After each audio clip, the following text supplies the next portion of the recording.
समैया में रानी जी महजा हमारे चला चल के संगे मकैया में रानी जी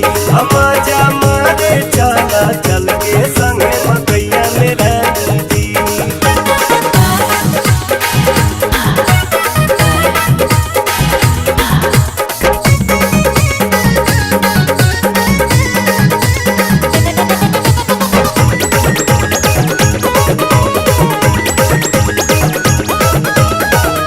प्यार करे के डर बहकाने बात के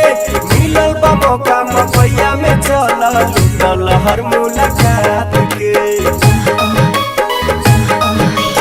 इहे उम्र बा प्यार करे के डर बहकाने बात के मिलल बा मौका मकैया में चला लूटल हर मुलाकात के।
काबू में दिल धड़के रफ्तार में अब न जल्दी से डार्लिंग अब हमारा अखबार में